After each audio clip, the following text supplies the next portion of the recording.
भारत अपने पड़ोसी देशों के साथ हमेशा से सौहार्दपूर्ण रिश्ते चाहता है। अपनी अखंडता और संप्रभुता को बनाए रखते हुए भारत की कभी भी किसी पड़ोसी मुल्क को दबाने या अपने क्षेत्र विस्तार की महत्वाकांक्षा नहीं रही।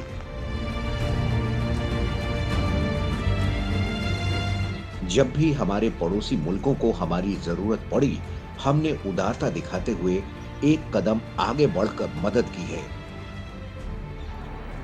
लेकिन अगर किसी पड़ोसी मुल्क ने अपनी सीमा लांघी है या हमारे धैर्य की परीक्षा ली है, तो हमने सही वक्त पर सटीक जवाब भी दिया है।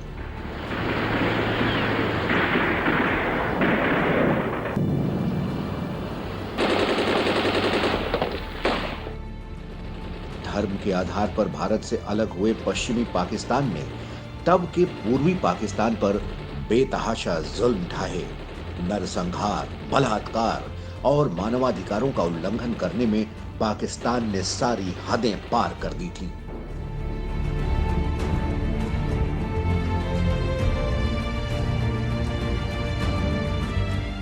तब भारत बांग्लादेश मुक्ति संग्राम में न सिर्फ शामिल हुआ, बल्कि पाकिस्तान को ऐसी करारी शिकस्त दी कि उसे पूर्वी पाकिस्तान से अपना अधिकार छोड़ना पड़ा। और 16 दिसंबर 1971 के दिन भारतीय सेनाओं के पराक्रम और दृढ़ संकल्प की बदौलत 24 सालों से दमन और अत्याचार सह रहे तत्कालीन पूर्वी पाकिस्तान के करोड़ों लोगों को मुक्ति मिली थी।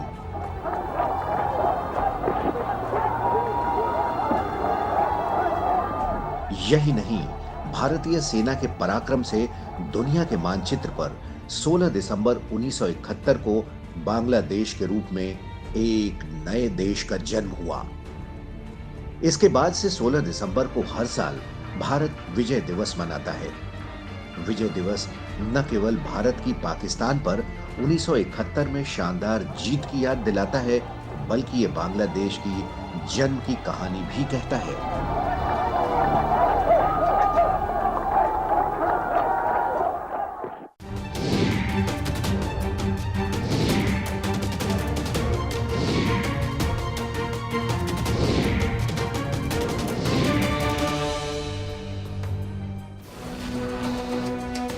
दरअसल 1947 में भारत से अलग होने के बाद पूर्वी पाकिस्तान, जिसे वर्तमान में बांग्लादेश कहा जाता है, वो वर्तमान पाकिस्तान के हिस्से में चला गया।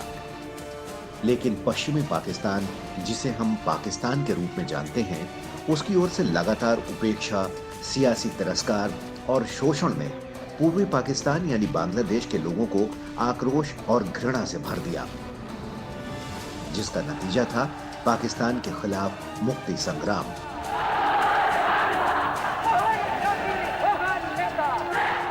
और आखिरकार भारत के सहयोग से बांग्लादेश पाकिस्तान से आजाद होकर 1971 में एक नए देश के रूप में दुनिया के सामने आया।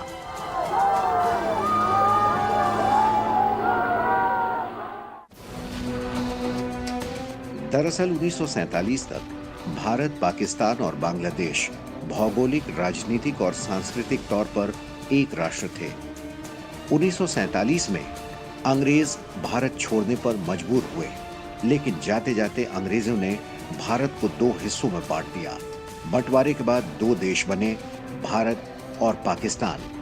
पाकिस्तान का जन्म धर्म के आधार पर हुआ, लेकिन धर्म पाकिस्तान को लंबे अरसे तक बांध कर नहीं रख सका। तब मौजूदा पाकिस्तान पश्चिमी पाकिस्तान था और आज का बांग्लादेश पूर्वी पाकिस्तान। आजादी के कुछ साल बाद ही पंजाबी प्रभुत्व और पश्चिमी पाकिस्तान के दबदबे के खिलाफ पूर्वी हिस्से में असंतोष पनपने लगा। 1947 में जब वेस्ट पाकिस्तान और ईस्ट पाकिस्तान बना, तो उसके बाद अगले 20 सालों तक बिल्कुल जो होना चाहिए कि ये एक देश है, एक देश मतलब इसका एक वेस्ट हिस्सा है और एक ईस्टर्न हिस्सा है, लेकिन वो जो देश के होने का जो एहसास होता है वो कभी ईस्ट पाकिस्तान और वेस्ट पाकिस्तान में बना नहीं था, क्योंकि हमेशा ये उनको लग रहा था कि ईस्ट पाकिस्तान के लोग दूसरे दर्जे के सिटीजन को गिने जा रहे हैं। पाकिस्तान के जन्म के साथ से ही पश्चिमी पाकिस्तान द्वारा पूर्वी पाकिस्तान यानी बांग्लादेश के साथ भेदभाव शुरू हो गया। 1948 में उर्दू को पाकिस्तान की राष्ट्रीय भाषा का दर्जा दिया गया। बांग्ला भाषी लोगों में इसे लेकर गुस्सा भड़क उठा। ढाका में छात्रों के एक बड़े समूह ने बांग्ला को बराबरी का दर्जा दिए जाने की मांग करते हुए विरोध प्रदर्शन किया। पुलिस ने निहत्थे छात्रों पर गोलियां चलाईं। कई निहत्थे लोग इस गोलीबारी में मारे गए। इसके बाद बांग्ला आंदोलन हिंसक हो गया। इस आंदोलन ने भाषाई पहचान को लेकर अलग देश देने की मांग के बीज बो दिए। इस आंदोलन ने बंगाली राष्ट्रीय अस्मिता को जन्म दिया और फिर शुरू हुई अलग राष्ट्र बनाने की मांग।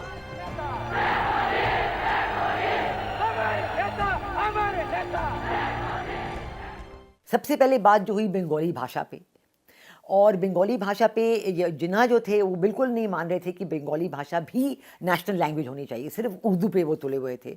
तो इसमें वो बहुत अनहैप्पीनेस हुई और 1952 में लैंग्वेज के राइट्स भी हुए और स्कूल यूनिवर्सिटी के छात्र मारे गए थे। लेकिन जिस घटना ने बांग्लादेश के लोगों को अलग राष्ट्र बनाने पर मजबूर कर दिया वो था 1970 में हुआ पाकिस्तान का आम चुनाव।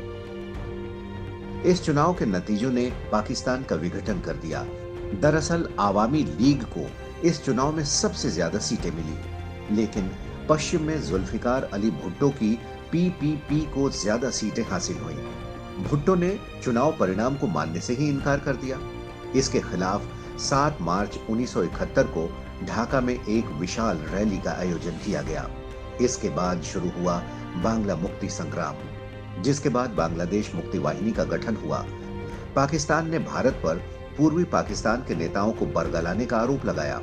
पाकिस्तानी फौज ने आम लोगों पर जुल्म ढाने शुरू किए। लाखों की तादाद में लोग भारत की सीमाओं में घुसने लगे।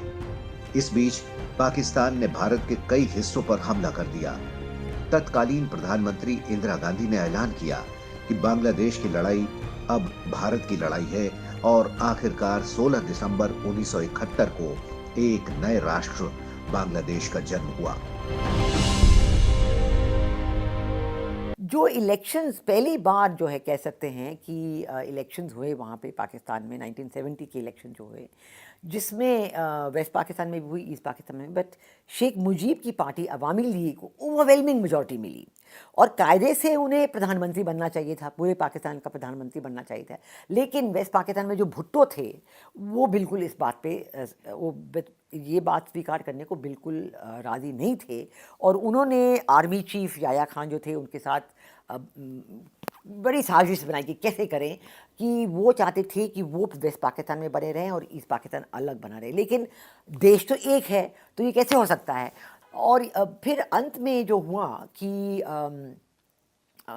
ढाका में भुट्टो भी आए, पहले जनरल याया खान आए, फिर भुट्टो आए बातचीत करने के लिए, ये सुलह करने के लिए, और पॉलिटिकल सेटलमेंट बिल्कुल कुछ नहीं हो पाया। दरअसल बांग्लादेश के जन्म के बाद से ही पाकिस्तान और बांग्लादेश के रिश्तों में खटास बनी रही। पाकिस्तान ने शुरू से ही अपने दूसरे भाग यानी पूर्वी पाकिस्तान पर सामाजिक और राजनीतिक दबाव बनाना शुरू कर दिया था। पूर्वी पाकिस्तान संसाधन में पाकिस्तान से बेहतर था, लेकिन राजनीति में उसका प्रतिनिधित्व बेहद कम था। पूर्वी पाकिस्तान यानी आज के बांग्लादेश ने आवाज उठाई तो उस पर जुल्म ढाए गए। ऐसे में मदद की गुहार हमेशा भारत से लगाई गई। भारत ने भी आगे बढ़कर बांग्लादेश को पाकिस्तान से आजाद कराने में हर संभव मदद की। यही नहीं, बांग्लादेश भी मानता है कि बिना भारत के योगदान के उसे आजादी नहीं मिलती।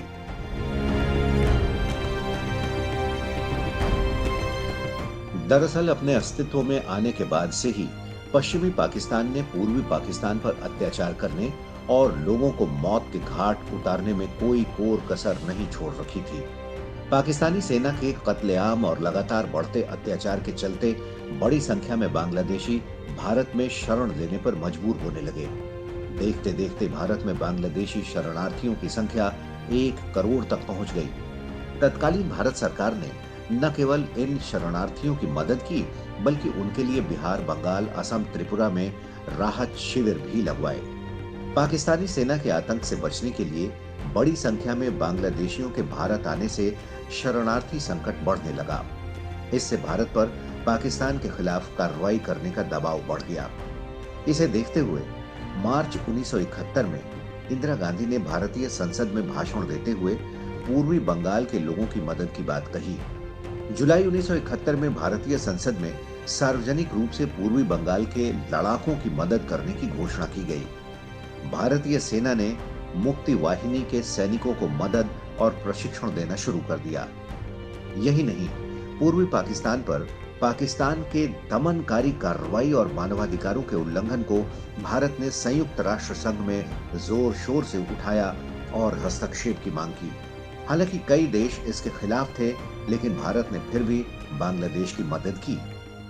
वो चाहते थे अपनी तरफ से कि हमें आज़ादी मिले, क्योंकि उन्होंने 25 साल 1947 टू 1971 आप देखिए कि 25 ऑलमोस्ट 25 इयर्स उन्होंने ये पूरी कोशिश की कि हम इकट्ठा रह सकते हैं कि नहीं वेस्ट पाकिस्तान के साथ। लेकिन जब वो बिल्कुल पता चला और बिल्कुल साफ हुआ कि ये रहना इकट्ठा रहना नामुमकिन है, तो अब उन्होंने अपनी लड़ाई की। जब उन्होंने जेनोसाइड शुरू किया और जब शेख मुजीब को अरेस्ट करके ले गए, तब भारत को उनके लोग आए, हमारी लीडरशिप से मिले, बातचीत की कि कैसे होना चाहिए। तब ग्रेजुअली जब भारत ने समझा कि ये बिल्कुल एक नामुमकिन चीज़ है, तब उन्होंने डिसाइड किया वो पूरी तरह से उन्हें मदद करेंगे। भारत ने बांग्लादेश को न सिर्फ व्यक्तिगत स्तर पर मदद की, बल्कि इसके लिए अंतर्राष्ट्रीय स्तर पर समर्थन जुटाने की भी कोशिश की। तत्कालीन प्रधानमंत्री इंदिरा गांधी ने अमेरिका समेत कई देशों का दौरा कर पाकिस्तानी सेना द्वारा बांग्लादेश में किए जा रहे जुल्म सितम और नरसंहार के बारे में बताया। हालांकि अमेरिका ने तब भारत की मांगों को मानने और पाकिस्तान को रोकने के लिए कोई ठोस उपाय नहीं किया। ये एक चीज़ थी जो बांग्लादेश की अवाम और भारत के अवाम के बीच एक कॉमन फैक्टर बन गया, क्योंकि ये जो बांग्लादेश के लोगों की ख्वाहिश थी, उसे हमने समझने की कोशिश की कि ये क्यों है, क्या हो रहा है। जब हमने समझा कि क्या हो रहा है, तो आप याद करेंगे कि उन दिनों में पूरे भारत में ये बिल्कुल एक ऐसी ओपिनियन फैल गई थी, ये मत हो गया था कि नहीं, ज़रूर हमने ईस्ट पाकिस्तान की सपोर्ट करनी है, क्योंकि ये जो उन पे अत्याचार हो रहा है और वो लोग अपने इंडिपेंडेंस चाहते हैं, वो तो सिर्फ अपना जीवन जीना चाहते हैं, वो भी नहीं हो पा रहा, तो ज़रूर उनकी ये ख्वाहिश है, इसे सपोर्ट करनी चाहिए। शांति स्थापित करने के भारत के लगातार प्रयासों के बावजूद जब पाकिस्तानी वायुसेना ने 3 दिसंबर को भारतीय वायुसेना के ठिकानों पर हमला बोल दिया, तब भारत को इस लड़ाई में सीधे तौर पर शामिल होना पड़ा और इसके साथ ही 1971 की भारत पाक युद्ध की शुरुआत हो गई। पाकिस्तान, चीन, अमेरिका और इस्लामिक देश बांग्लादेश के गठन के खिलाफ थे, लेकिन भारत ने पूर्वी पाकिस्तान के नेताओं और लोगों को पूरा सहयोग दिया ताकि वो पाकिस्तान के पंजे से छुटकारा पा सकें। इतनी बड़ी कीमत उन्होंने चुकाई है कि 20 से 40 लाख महिलाओं का बलात्कार हुआ, राइट, 10 लाख से ऊपर लोग मारे गए, मर्डर हुए वहाँ पर, पूरा सिस्टम ही बर्बाद हो गया। लेकिन अगर हिंदुस्तान सेना वहाँ पर मदद के लिए नहीं आती तो ये जो नुकसान है ये इससे और दुगना या चौगुना हो सकता था। तो ये बात है कि कम से कम लेट आए लेकिन दुरुस्त आए, और उसके बाद भारतीय सेना और मुक्ति बाहिनी ने मिलकर, क्योंकि ये एक कंबाइंड फोर्स बना था, ये मुक्ति बाहिनी भी थी और इंडियन आर्मी के साथ, क्योंकि जो मुक्ति बाहिनी के साथ ये फ़ायदा सबसे बड़ा हुआ कि इंटेलिजेंस बहुत मिल जाती थी, हमको मालूम पड़ता था कि ये इधर इधर है, और ये सबसे बड़ा फ़ायदा हुआ। तो भारत का जो योगदान है ये बहुत ही बड़ा योगदान है। 13 दिनों तक चले इस युद्ध में भारतीय सेना के बहादुरी और शौर्य के सामने हार मानते हुए 16 दिसंबर 1971 को पाकिस्तान ने 93,000 सैनिकों के साथ आत्मसमर्पण कर दिया और इसके साथ ही दुनिया के मानचित्र पर एक नए देश बांग्लादेश का उदय हुआ। 1971 के भारत पाकिस्तान युद्ध में भारत की विजय और बांग्लादेश के निर्माण ने पूरी दुनिया में जहां भारत की मान और शान को बढ़ाया, वहीं भारत ने यह भी दिखा दिया कि मानवता की रक्षा और अपनी सुरक्षा के लिए वो पूरी तरह सक्षम और समर्थ है।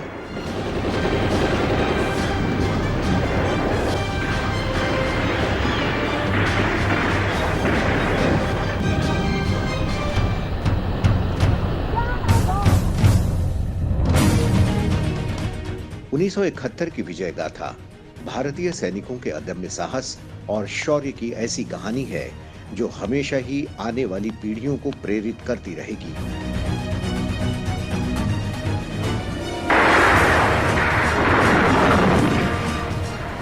जब भारत पाकिस्तान के बीच 1971 का युद्ध हुआ, उस वक्त भारतीय सेना के अध्यक्ष फील्ड मार्शल सैम मानेकशॉ थे। उनके नेतृत्व में ही भारत ने ये युद्ध लड़ा और ऐतिहासिक जीत हासिल की। मानेकशॉ के सक्षम सैन्य नेतृत्व से 1971 के युद्ध में मिली जीत से राष्ट्र को आत्मविश्वास की एक नई भावना मिली। उनकी सेवाओं को देखते हुए देश के राष्ट्रपति ने जनवरी 1973 में उन्हें फील्ड मार्शल के पद पर पदोन्नत किया।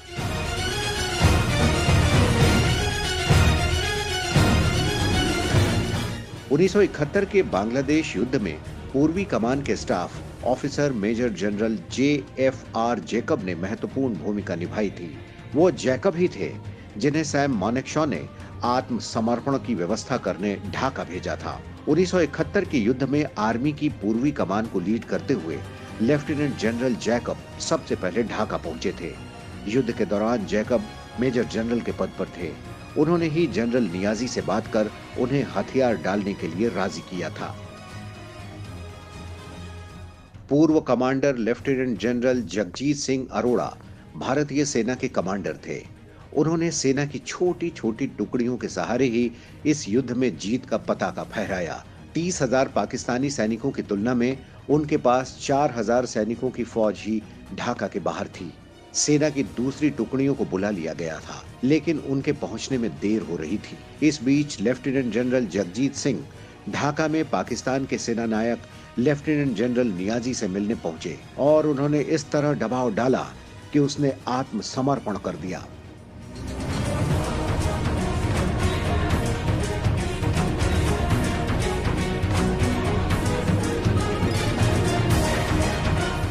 मेजर होशियार सिंह ने अपने जज्बे से पाकिस्तानी सेना को पराजित करने में बड़ी भूमिका निभाई। उन्हें जम्मू कश्मीर के दूसरी तरफ शकरगढ़ के पसारी क्षेत्र में जिम्मेदारी दी गई थी। उन्होंने अपने शौर्य का प्रदर्शन करते हुए जरवाल का मोर्चा फतह किया था। मेजर होशियार सिंह ने 3 ग्रेनेडियर्स की अगुवाई करते हुए अपना अद्भुत पराक्रम दिखाया और दुश्मन को पराजय का मुंह देखना पड़ा। उन्हें बाद में परम वीर चक्र से सम्मानित किया गया। सेकंड लेफ्टिनेंट अरुण खेत्रपाल ने 1971 की लड़ाई में बासांतार की जंग में अपने साहस और सैन्य कुशलता से दुश्मनों के हौसलों को पस्त कर दिया था। उन्होंने अपने युद्ध कौशल और पराक्रम के दम पर दुश्मनों को 1 इंच आगे बढ़ने नहीं दिया था और उन्हें हार के साथ पीछे ढकेल दिया था। वो सबसे कम उम्र में मरणोपरांत परम वीर चक्र पाने वाले भारतीय जाबाजों में से एक हैं। 1971 में भारत पाकिस्तान युद्ध में लांस नायक अल्बर्ट एक्का ने वीरता, शौर्य और सैनिक हुनर का प्रदर्शन करते हुए अपने यूनिट के सैनिकों की रक्षा की थी। 14 गार्ड्स को पूर्वी सेक्टर में अगरतला से 6.5 किलोमीटर पश्चिम में गंगा सागर में पाकिस्तान की रक्षा पंक्ति पर कब्जा करने का आदेश मिला। लांस नायक अल्बर्ट एक्का पूर्वी मोर्चे पर गंगा सागर में दुश्मन की रक्षा पंक्ति पर हमले के दौरान brigade of the guards battalion की कंपनी में तैनात थे। उन्होंने इस अभियान में अदम्य साहस का परिचय देते हुए पाकिस्तान के कई बंकरों को ध्वस्त कर दिया था। इस अभियान में घायल होने की वजह से ही वे शहीद हुए। भारत सरकार ने इनके बलिदान को देखते हुए मरणोपरांत इन्हें परम वीर चक्र से सम्मानित किया।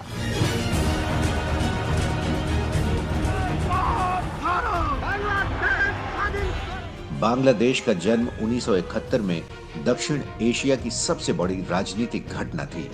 महज 24 साल पहले जब पाकिस्तान का जन्म हुआ तो मौजूदा बांग्लादेश उसका पूर्वी हिस्सा था। 1947 में पाकिस्तान धार्मिक आधार पर भारत से अलग होकर नया देश बना। पूर्वी बंगाल धर्म की आंधी में उड़कर पाकिस्तान के साथ गया, लेकिन धर्मांधता दोनों को बांध कर न रख सकी। स्थापना के बाद पाकिस्तान के हुक्मरानों ने सेक्युलरिज्म और समानता के लिए तमाम वादे किए, लेकिन उन्हें निभा न सके। पूर्वी पाकिस्तान में बराबरी के लिए आंदोलन हुए तो पाकिस्तान ने लोगों पर जुल्म ढाना शुरू कर दिया। ऐसे में शेख मुजीबुर रहमान पाकिस्तान के इस हिस्से में लोगों की आवाज बनकर सामने आए। शेख मुजीबुर रहमान का जन्म 17 मार्च 1920 को ढाका के नजदीक गोपालगंज जिले में हुआ था। उनके पिता शेख लतुफुर रहमान गोपालगंज जिला सिविल कोर्ट में दस्तावेजों की देखरेख का काम करते थे। उनकी शुरुआती पढ़ाई गोपालगंज में हुई थी। इसके बाद उन्होंने कलकत्ता के इस्लामिया कॉलेज में दाखिला लिया। यहीं उनके राजनीतिक जीवन की शुरुआत हुई। शेख मुजीब ने ऑल इंडिया मुस्लिम फेडरेशन के जरिए छात्र राजनीति की शुरुआत की। 1943 में वो बंगाल मुस्लिम लीग के सदस्य बने। इस दौरान वो पाकिस्तान आंदोलन से जुड़े। हुसैन शहीद सुहावर्दी से नजदीकी के चलते मुस्लिम लीग में उनका कद बढ़ता चला गया। आजादी के बाद जब उर्दू को पाकिस्तान की राष्ट्रभाषा बनाने का ऐलान हुआ तो शेख मुजीब इसके विरोध में आ गए। उन्होंने मुस्लिम लीग को अलविदा कह दिया।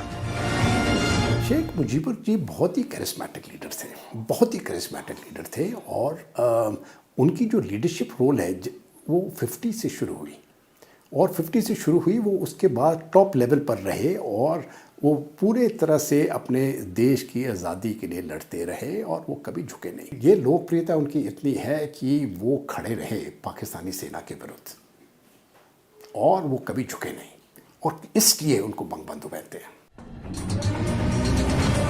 इसके बाद जब हुसैन शहीद सुहावर्दी, मौलाना भाषानी और यार मोहम्मद खान ने आवामी मुस्लिम लीग बनाई तो शेख मुजीब इसका अहम हिस्सा थे। 1953 में उन्हें पार्टी का महासचिव बनाया गया। 1955 से 1958 तक वो पाकिस्तान की संविधान सभा के सदस्य रहे। 1963 में सुहावर्दी की मौत के बाद वो आवामी लीग के अध्यक्ष बने। 1968 में वो जनरल अयूब के खिलाफ आंदोलन का हिस्सा बने। 2 दिसंबर 1969 को उन्होंने ऐलान किया कि पूर्वी पाकिस्तान अब बांग्लादेश कहलाएगा। इसके बाद उन्होंने पाकिस्तान के खिलाफ सशस्त्र संग्राम की अगुवाई की। आखिरकार 1971 में बांग्लादेश आजाद हुआ। शेख मुजीब आजाद बांग्लादेश के पहले राष्ट्रपति बने और बाद में प्रधानमंत्री भी चुने गए। 15 अगस्त 1975 को सैनिक तख्ता पलट के बाद उनकी हत्या कर दी गई।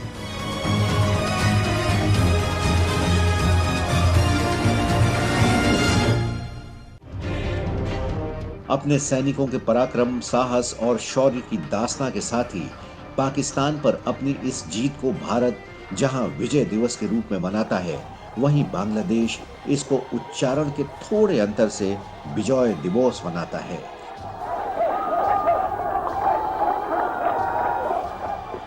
बांग्लादेश मुक्ति संग्राम मानवीय इतिहास में एक अनोखी घटना के रूप में दर्ज रहेगा। ये युद्ध भारत के लिए ऐतिहासिक युद्ध था, जिसने भारत की सैन्य क्षमता को पूरी मजबूती के साथ वैश्विक स्तर पर स्थापित कर दिया।